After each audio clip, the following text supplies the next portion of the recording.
Let's see if that works. I don't know why, but it's, oh, there it goes. Hi. Hello. Hi. It's always something with these, there's always something technical about these things. So, how are I'm you? good. How are you? Let me set I got two phones here. Let me set the other phone up correctly. Okay. All right. You got my big head sitting right there. That's a lot to take on a Okay. Friday afternoon. Okay, great. I see you now. How are you? Great. I'm good. I'm good, Joanna. Thank you. Okay, good. It's good to see you. It's almost like we have the same glasses. Like we all. So anyway, thanks for joining us. It's really great to be able to talk to you in more detail about a lot of things we're going to talk about tonight. Sure. We I don't think we talked about a lot of the things that I'm going to ask you, so it's going to be really interesting. So you want to get started right away? I'm ready. Oh, actually, I'm not ready. Give me 1 second. Okay. It's it's 5 o'clock on a Friday, Joanna. So hopefully everybody can hear that sound. Oh, okay, nice, nice. Okay, Joanna, please I'm feel all free. Please feel free to have some alcohol should you wish. right. Like my boss is telling me that I. This is interesting. Well, I am drinking. I am drinking tea. Um, so cheers.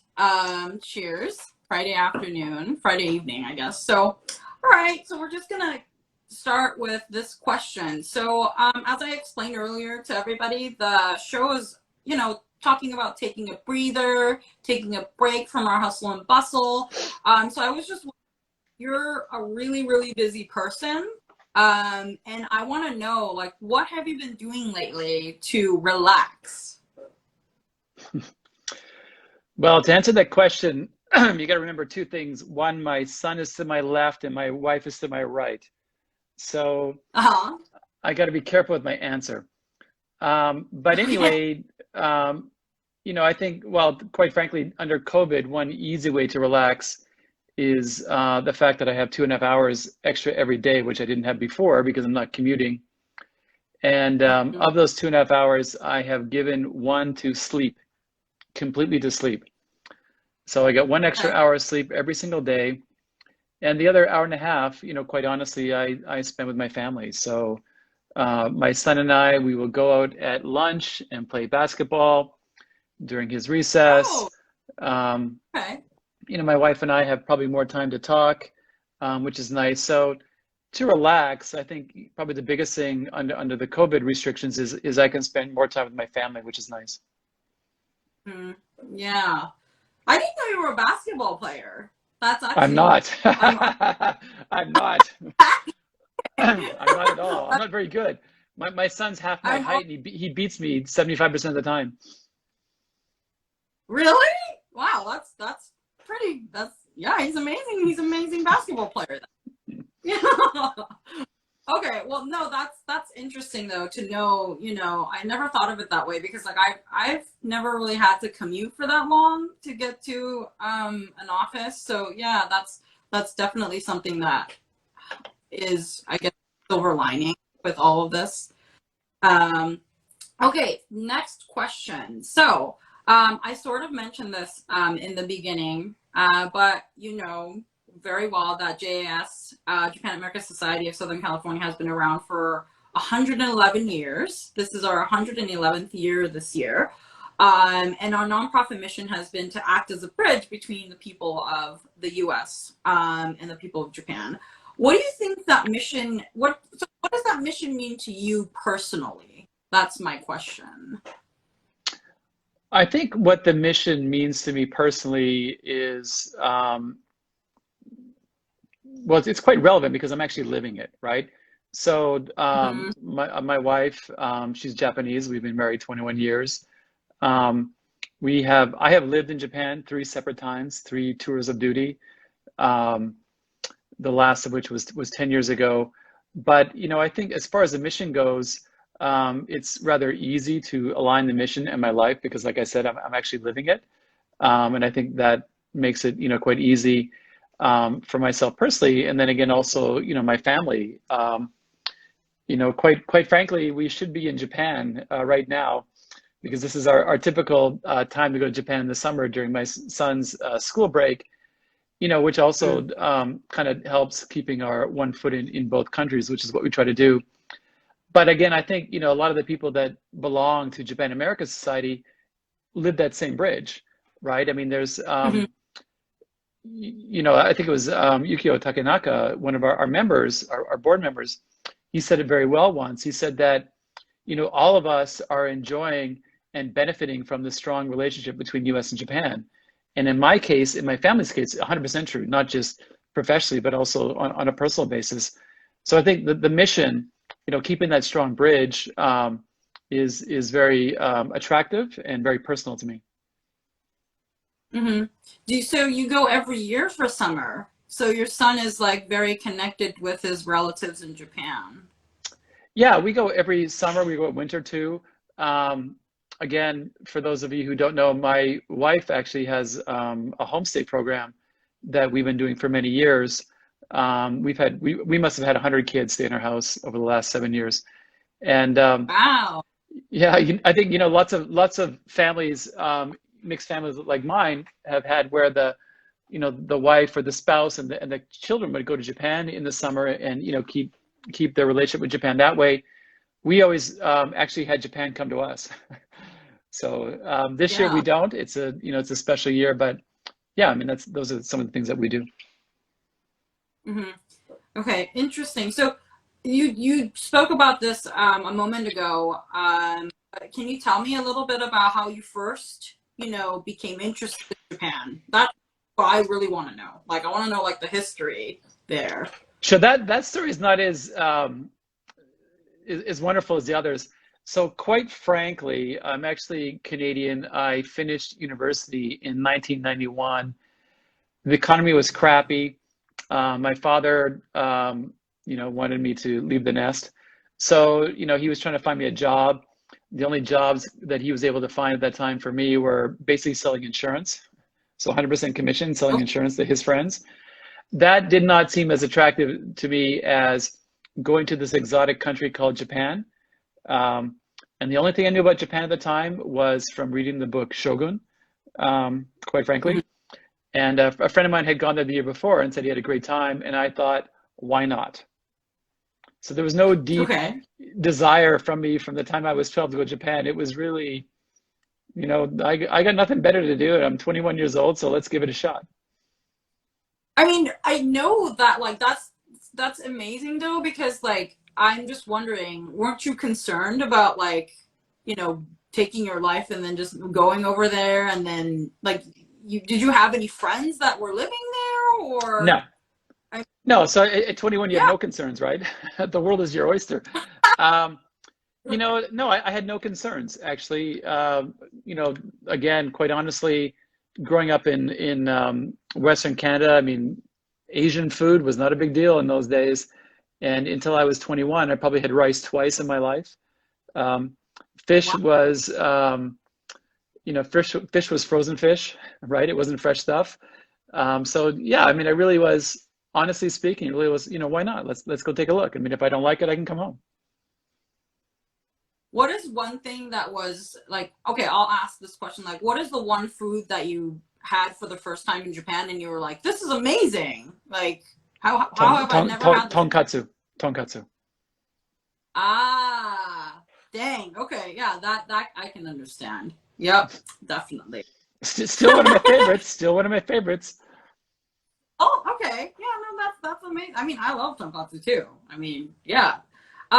So how did you start getting involved with JSSC? Like, that's something I also wanted to ask. Why do you think organizations like JSSC are important to our community? Sure, I think there's, two answers there. The first one is in 2007, I was transferred by Warner Brothers to Tokyo. So I worked for Warner Japan for a couple of years, 2007, 2009. And then there was an opportunity to actually get a promotion and move to London. Um, So we moved to London in 2009, which was the interesting thing there was the financial crisis didn't hit Japan very hard, right? It kind of ravaged the rest of the world, but Japan actually came through that one quite well. So we didn't fully realize, how the rest of the world was suffering at the time, living in Japan. So we went to London in 2009, which was interesting. But anyway, the economy was crashing, the company was scaling back, and they basically closed the international office, which I belonged to. They retained a couple of employees to bring back to Burbank. I was one that they brought back. And so we moved to LA in the summer of 2009. And anyway, given that, like I said earlier, the relationship my family has with Japan, I was searching for something, connected to Japan in LA, which isn't really that hard. But I happened to find upon actually Jack Lewis from University of Southern California, my former IBER director. He actually had in his contacts Doug Erber. And then Doug Erber on his name said President Japan American Society. I thought, that sounds interesting. So I asked Jack to introduce me to Doug, and Doug said okay. And then I just met Doug Erber on the way home at the old JS office downtown. And that's how it started. So, sorry, I wanted to back up a little bit because we suddenly started talking about Warner. You're at Warner now, but yes. About your history with Japan, you were 21. You were not with Warner when you were 21, right? Like I was wondering, No. like, what are some, Yeah. what are some, did you have a job when you were in Japan? What did you do? Sure. I'm interested. Yeah. So another reason, like I mentioned, I mean, my reason to go to Japan was very casual. But the reason it was easy is because, as I mentioned, I'm Canadian. And Canada had a working holiday relationship with Japan. And basically a working holiday gave, I think it was Canada, Australia, New Zealand, and maybe UK. Maybe not UK, I can't remember. But anyway, a visa to work in Japan before you left, right? So you were guaranteed to have a visa, getting to be able to work when you got to Japan. I didn't go that big of a deal, but now, living in, 5 different countries, I realize how big of a deal a visa is. But it kind of gave me the courage to go. So I just went over with that visa. And in 1991, Japan was still, kind of booming, and English teaching was huge, right? So my first job in Japan was as an English teacher. Okay. And how long did you do that for? I was an English teacher for 4 years.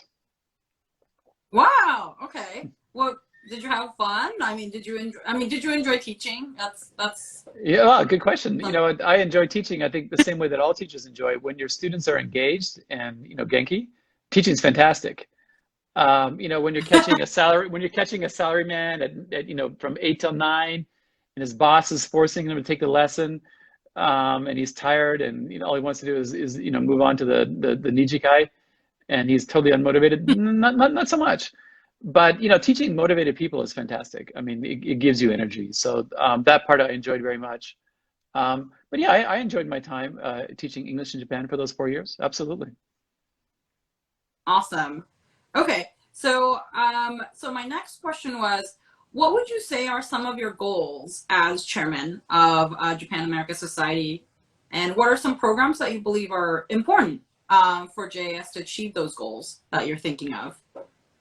Yeah, so I think the main goal that I had during my time as chair, and it will continue regardless, with Japan American Society is, I think, even myself at Warner Brothers, I'm always trying to think of the next thing, right? So ultimately you have to balance two things, right? The future and the present. If you could manage to either one, it'd be easy, but you always have to do both. So when I looked around at JS, I thought that honestly speaking, the membership and the corporations we had, which are fantastic, but we were struggling to attract a younger demographic, right? Not that I'm one of them, but because I'm involved in entertainment, I knew of the massive interest of, again, a younger demographic, you can call them millennials, in entertainment, in living in LA. So I always had this in the back of my mind that there's a way to find a bunch of new members, a bunch of people who want to enjoy this, or enjoy, respect, whatever you want to say, this bridge between US and Japan. So I always had that in the back of my mind.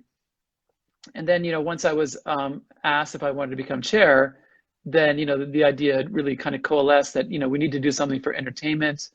A friend of mine, Hayato Mitsuishi, he had done a film festival called LA AgaFest for 5 years. That's a whole other story. And by the way, that story is available on our YouTube channel, which I'll talk about a little bit later because we talk about that. But so I'd known Hayato for a long time, and he had done a film festival, and he decided to focus his energies on producing, and was kind of poking at me for a number of years to pick up the mantle of hosting a film festival. So when I was given the chair job, I thought the timing is right. So we created the Japan, at the time it was called Japan Cuts Hollywood Film Festival, which, to go back to your first question, kind of hit the goal, right? Like, let's find some people, and there's a huge community in this town of people and fans who enjoy the bridge between US and Japan. What they should be members of Japan American Society, or to look at the other way, Japan American Society should be serving that community. So we created the film festival. Okay, so yeah, I mean, that is something I really wanted to talk about today. So let's talk about this film festival, Japan Connects Hollywood. So this year will be the film festival's second year.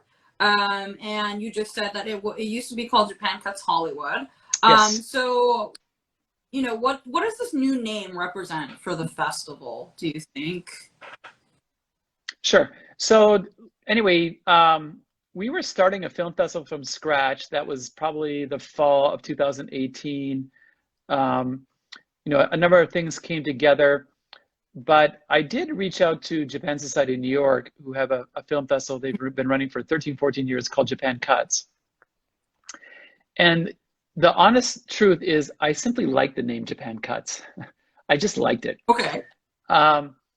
So I called them and we discussed, how we could collaborate. We actually have done some collaboration, but anyway, we discussed, and quite frankly, the Japan Society in New York, kindly let us use the name Japan Cuts. So we got the name Japan Cuts, and then we added the ending Hollywood because we felt that was a real benefit for anybody who would attend the festival and a real, selling point. So that's where the name Japan Cuts Hollywood came from. Then that film festival happened in the fall last year. And, not surprisingly, but the one thing that we really noticed that happened at the film festival, which quite frankly we wanted to happen, were the connections, the networking, made between Japan and Hollywood. That's kind of the whole point of the film festival. So we made a couple of changes to the film festival this year, and we decided to, kind of have our own name, which would kind of make it easier for both us and New York, because it got a little bit confusing with the two film festivals. So we decided to use the name Connects. So we call it Japan Connects Hollywood. Again, the Connects part kind of representing the purpose of the film festival, and that's to bring the two communities together. Mm-hmm. And I think that, again, goes perfectly hand in hand with the mission of JS. So I think that's really, really perfect. So yeah, we see a lot of film festivals here in LA, obviously for our proximity to Hollywood.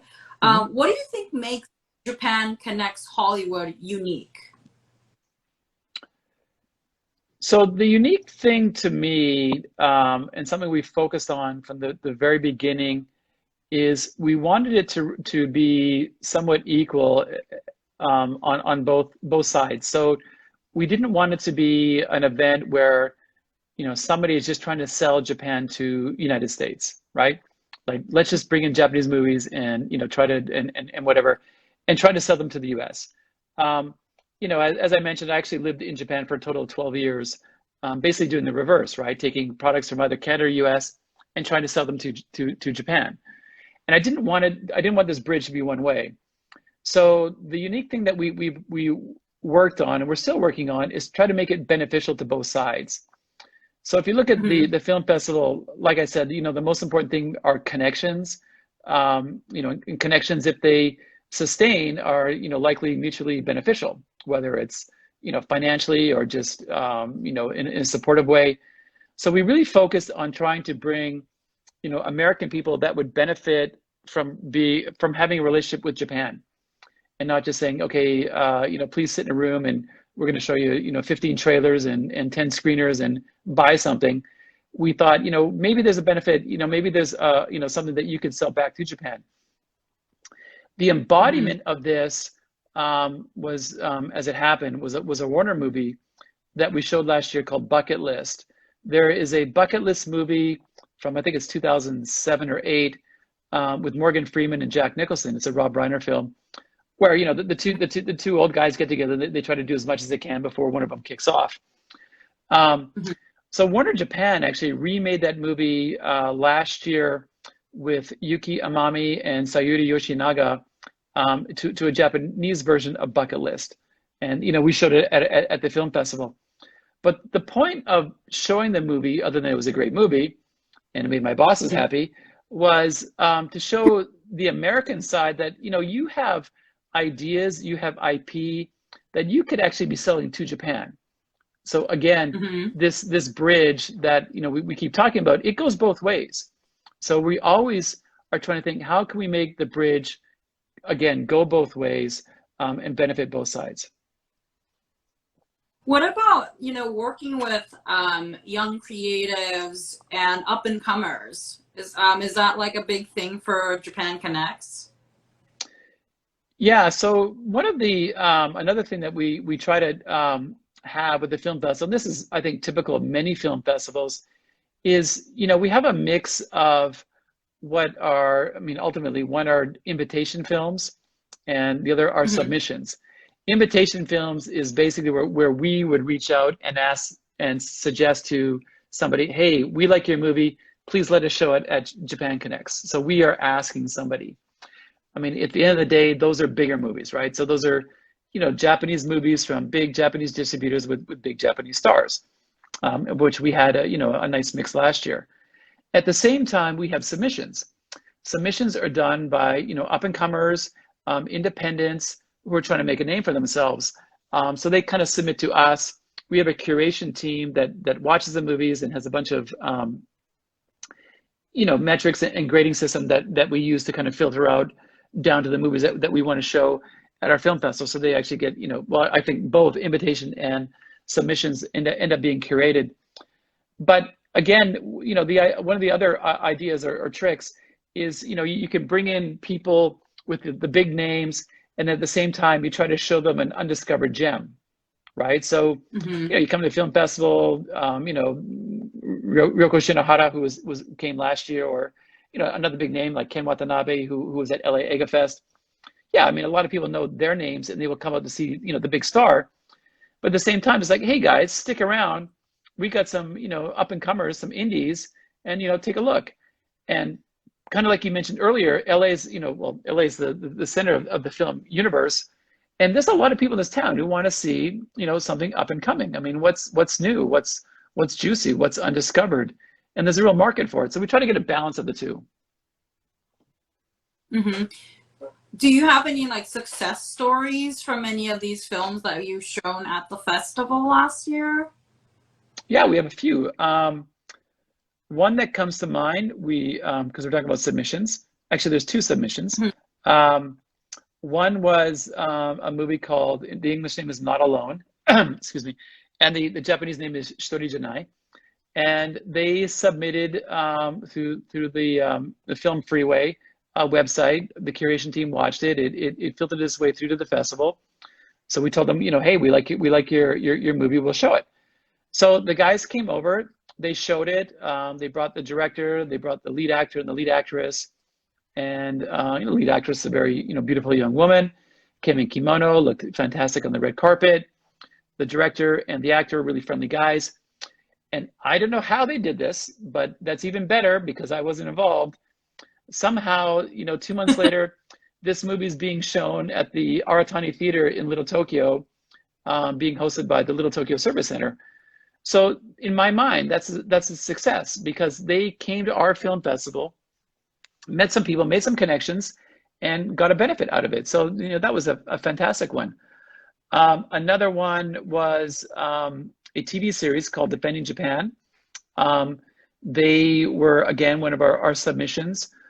We showed their episode, and we also kind of spiced up their screening by bringing in Jerry Martinez, Lieutenant Jerry Martinez, who is the former commander of all U.S. forces in Japan. So he has some really, really interesting and hair-raising stories. But we brought him in, and we discussed that. And those guys, those Aurora Borealis Entertainment and the History Channel Japan, we gave them an award for best documentary.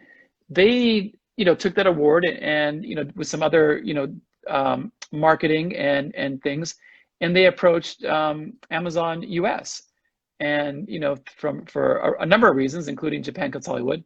Now you can actually watch Defending Japan on Amazon Prime, and that's a big deal, right? I mean, Amazon Prime's got 85 million monthly viewers. It's a big deal. So that's a huge success story. So, I'm quite proud of the fact that the very first year, our film festival, we have success stories like that. Excuse me. The main movie, our opening movie, which was Bento Harassment, Ryoko Shinohara, Japanese A-list actress, very beautiful. She came over. The director, Renpei Tsukamoto, and the producer also came. We had a panel and opening night of them. And, from our festival, the word got out, and they got invited to some other festivals, right? So they received some benefit. So, those are, 3 success stories that I know. I'm thinking there are others that I don't know, but again, that's fine. I think it's fantastic. Yeah, no, I think that's great. Like, again, like going back to this connecting part and bridging the cultures, I think, that's exactly what we're looking for. So I think there are viewers who may be excited to learn more about Japan Connects Hollywood, or may want to get involved directly. Where can they get that information? Google Sensei. Google is your friend. So if you guys Google Japan Connects Hollywood, you will find us. But, we do have a website, japanconnectshollywood.com, with videos and all sorts of, other goodies. And actually on that website, it will help you find, where, if you have some submissions you'd like to send to the film festival, you can find that information there. There's information on volunteering, and some highlights from last year and that kind of thing. We also have an Instagram channel, which I think we're on now, right? It's not my private one, it's the Japan Connects. Yeah. And we do a lot of promoting and kind of feeding the community on what's coming up with the film festival. We have just started our YouTube channel. We have 2 videos on there. So please go to YouTube, and once again, the search bar is your friend, Japan Connects Hollywood.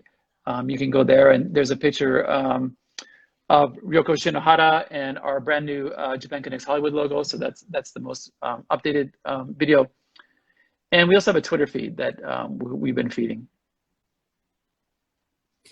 Yeah, that's really great. Like how, you talked about volunteers earlier, and you work with a lot of volunteers, I think. Last year you worked, how many volunteers did you have last year? Can you, top of your... We had, well, I think the official number was 47, I think. I may get it wrong.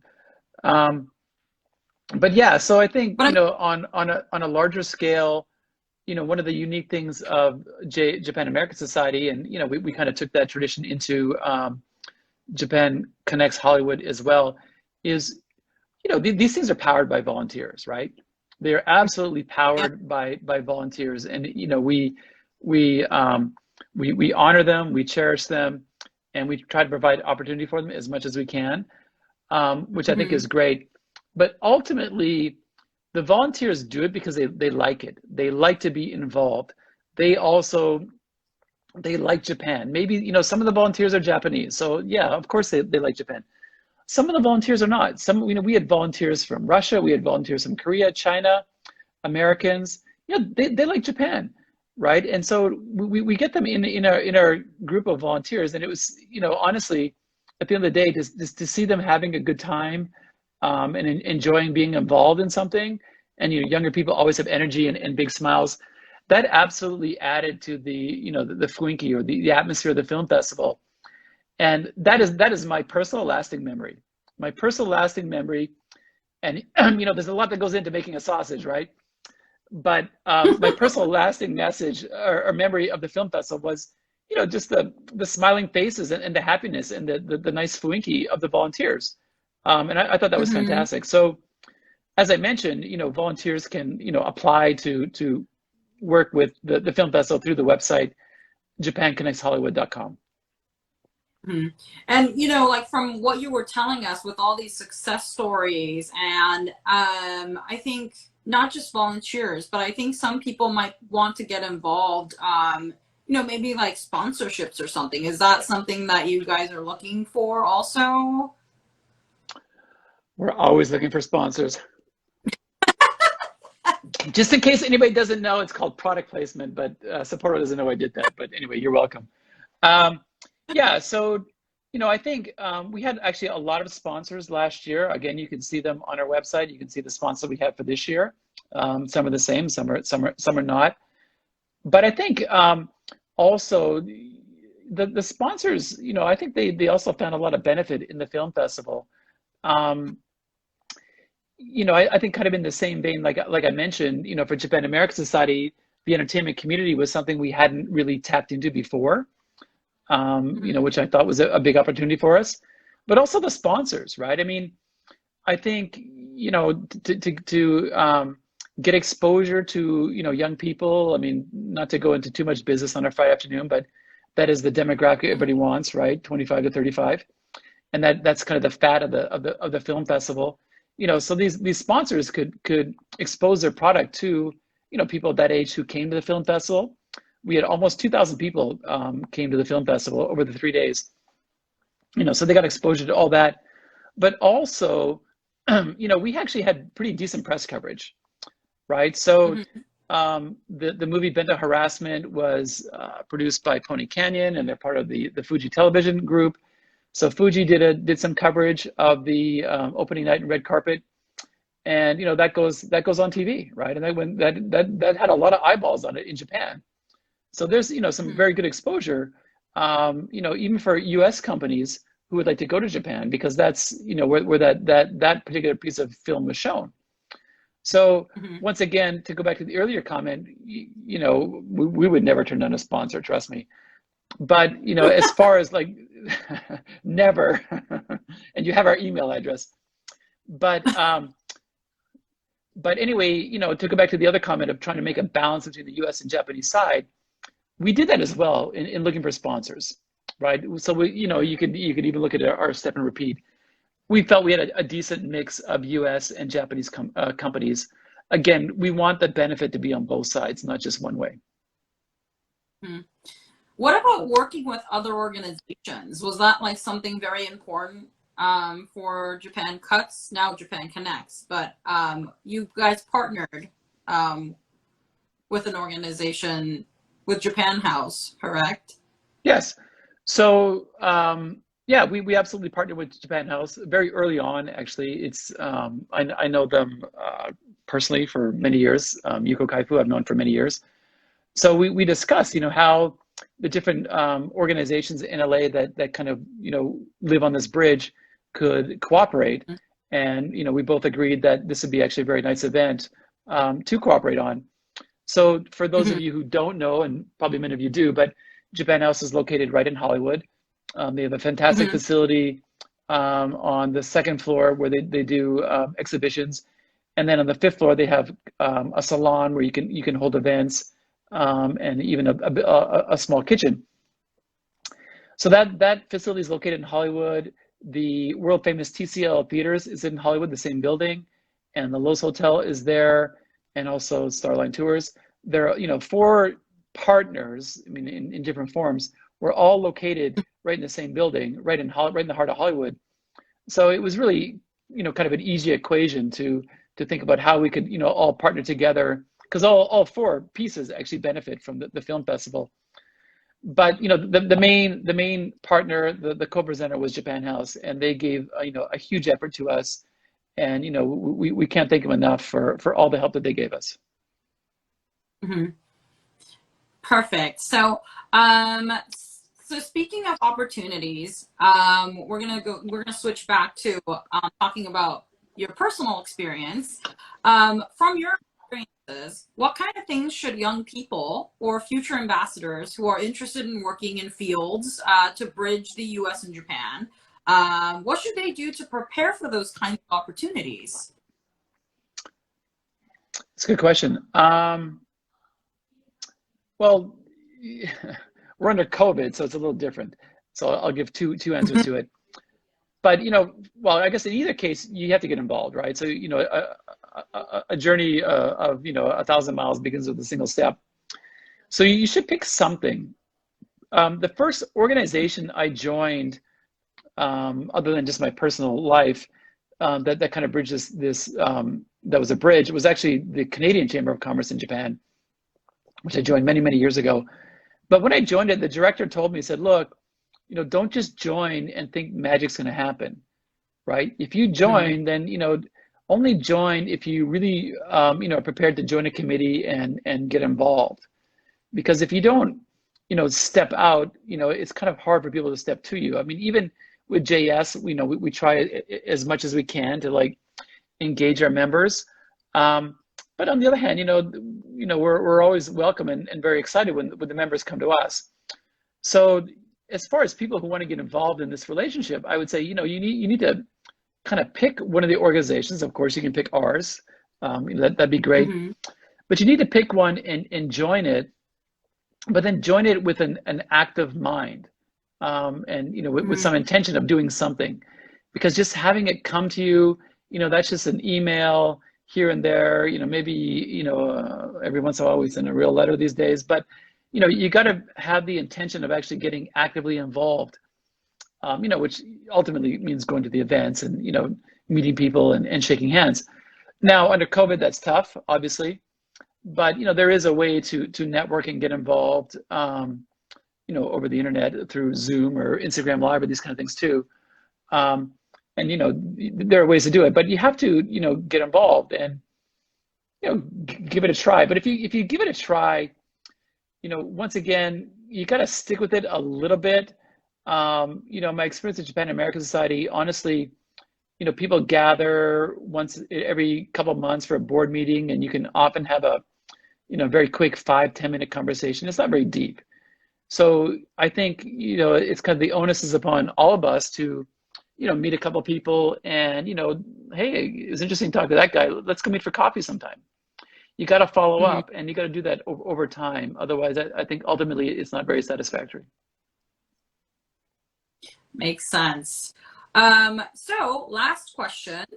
Um, we always ask this question for the last one. There's a word in Japanese, ikigai, which Mhm. means a reason that has recently gained a lot of interest from people outside of Japan too. And a lot of people believe that having an ikigai is the secret to a long life full of happiness.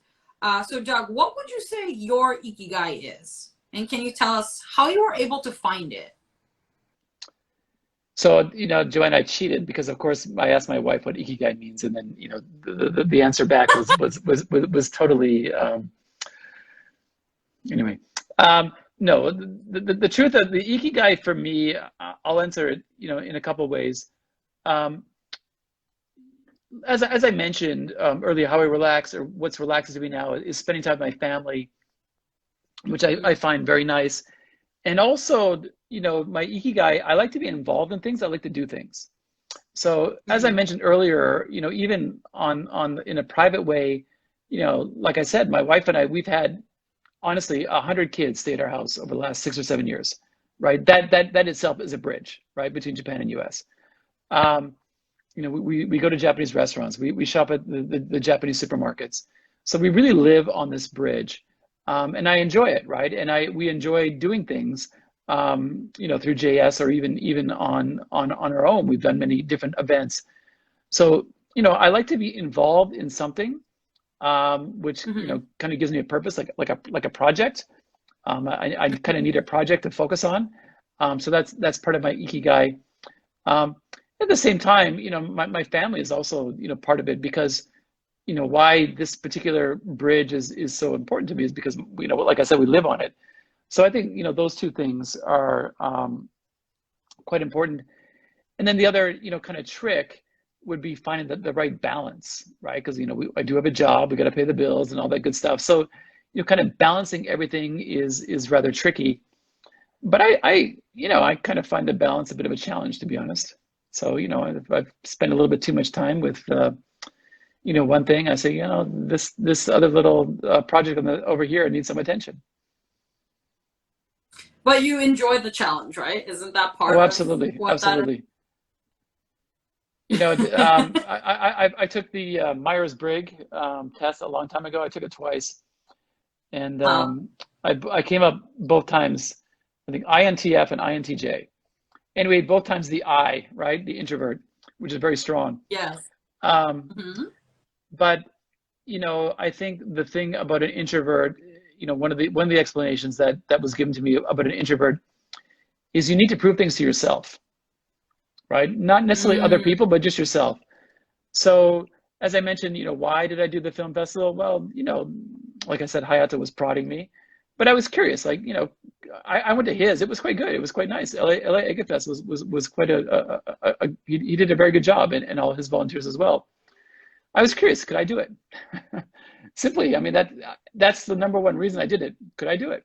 I wanted to see. all right. Well, those are all of my questions.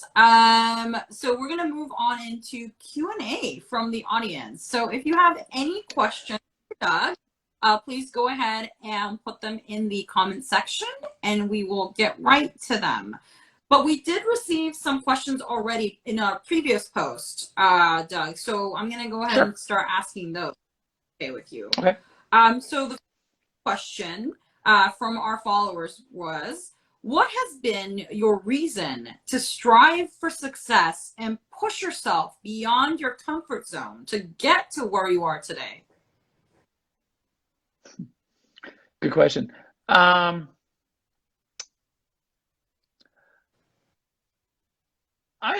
have never pushed myself to see, can I go outside my comfort zone? I would never have thought of it that way. I Really? just would have, yeah. Well, I mean, I think maybe in the end it ends up like that, but I wouldn't say like, oh, I'm comfortable in, walking 20 steps. Um, I have to go 25.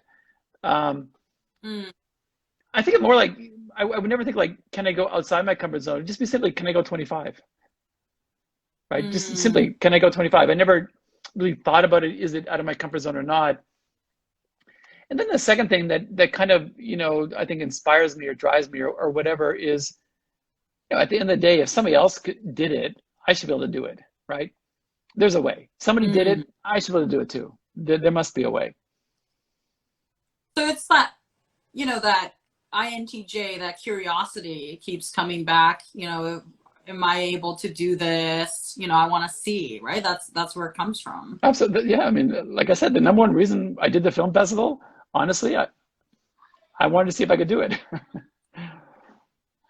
Yeah. Oh, so somebody is asking, where did you teach English in Japan? Do you go back there often? I lived in, well, I actually had a thing for Kyoto. I wanted to go to Kyoto. So I went to Okay. Kyoto, and for those of you who know Japanese geography, Osaka is right beside Kyoto.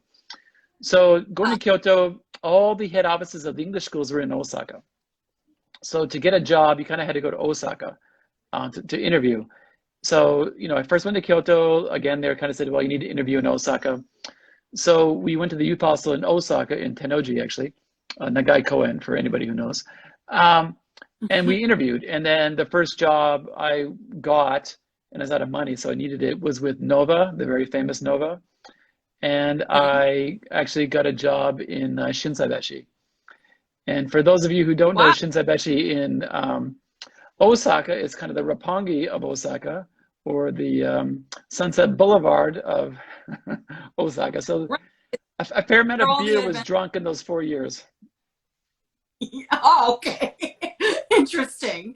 All right. So the second question that we got from the followers was this one. Do you feel that there are certain desires or motivators that can unite Japan and American relations despite the vast differences in mindsets and teachings of business culture in the youth for the US and Japan? That's a really tricky one. So I was in Japan in 1991. Japan was crushing it in those days, and that was George H.W. Bush was worried that Japan was going to take over. It didn't happen, but anyway. But what was always interesting to me is how successful Japan was, basically going 180 degrees different from the U.S. And the analogy is old, but it's still very true. If you look at Japanese baseball, and how they'd be going for base hits and just keep moving the players around the bases. Whereas, America would be swinging for the fence, right? You're looking for the home run. And if you look at who wins the World Baseball Championships, it's either US or Japan. So they're both extremely successful with very different strategies, very different ways of doing business. That was always really interesting to me. As I mentioned, I've been married 21 years. My wife and I often look at something completely different. It's not always easy, but I think when you have mutual respect, you can make it work. So I think to find something that really is in parallel or similar between the two cultures in business, or however, is not easy. Of course, it's possible, but I think the bigger answer to the question is the mutual respect. Provide some space for the difference that is needed to have the two sides work together. Perfect. So we're running out of time here. So I think we're going to be announcing the winners of these tickets. And Doug, if you want to just talk a little bit about these prizes that you're giving away, it's pretty I got a question for you, Joanna. Yeah. So I noticed this the last time we had a hot break, but you are a big fan of Astro Boy. Yes, I am. Can you tell? Well, I can tell because I can see the poster in the back. But last summer, again with no COVID, we actually, as you know very well, we brought in Makoto Tezuka. And we had an event at Japan House. Japan House partnered with us on that as well, where we brought Makoto Tezuka, the son of Osamu Tezuka, who is the known as the father of Japanese animation, which is a billions upon billions dollar business between US and Japan. But I didn't realize you were such a big fan. And now I know why you were so excited to join the event last year. I'm kind of the boss, right? So like, okay, yeah, she's here and she's happy. Well, she has to be. But now I'm thinking, you really were excited. You weren't faking it. Is that true? Yes. Did you think I was faking it? No, I wasn't faking it. No, I love anime. Yeah, it's like a big part of my life, as you can see. But yeah, no, that event was really amazing. I mean, did you want to talk about that event? Like, it's worth mentioning. That was also part of Japan Connects now. But yeah. Yeah, I mean, I think anime is one of the if you look at entertainment and you look at smaller pieces of it, anime is quite frankly by far the biggest entry point into Japan of again the millennials. Joanna and I both know we have lots of friends who are involved with Anime Expo, which is by far the single biggest Japanese focus event in the city every year. But yeah, I mean it's a huge business. It's a big business for Warner Brothers, quite frankly. And it is something that we consider, and we will probably do something regarding that with Japan Connects. The other thing that there's many things I could talk about Japan Connects, and well, the one thing that's quite interesting this year is that it is the 100th birthday of Toshiro Mifune. So if you go to our website, and I encourage everybody to do, you will see that Mifune Productions is one of our sponsors. So it's his 100th birthday. It's 110th birthday of Akira Kurosawa. So we got, probably arguably the two biggest names in Japanese cinema. We will be honoring, and Anaheim University with the Kurosawa School of Film is also a sponsor. But they're involved. So we have some goodies and some ideas, revolving around that. So stay tuned. And then the other one, just like last year, we're working on a summer event. Again, under COVID restrictions, it's 99% likely to be virtual, but we do have an event, a couple of event ideas that we have planned. So everybody, please stay tuned. All right. So Instagram is actually telling me that I'm running out of time for live soon. So this is actually perfect. Did you have any other, juicy details that you wanted to tell us right before we end here? Once again, if you have any website addresses that you want to talk about, where Sure. people can get information. Yeah, so once again, the main source of information is japanconnectshollywood.com. We have a wonderful video, and once again, I can't thank the volunteers enough, because the video was made with volunteer time, and we have a bunch of young Genki creators in our group, and hopefully they enjoy making it. They tell me to my face they enjoy it. Who knows what they say about me behind my back? But again, I cannot say it enough. We love our volunteers. We love seeing young people involved in making things and this bridge. And we do our best to try to help them with their careers, that we can. But again, all those assets and things are done by these volunteers. So I think it's fantastic. So I would encourage everybody to look. Obviously, the Instagram here, Japan Connects Hollywood on Instagram, where we've been feeding that daily with little tidbits here and there. And we will start populating our YouTube channel. We actually have we have two videos. One is the same video as the website, but we have another video that talks a little bit more about the history behind Japan Connects Hollywood. We filmed it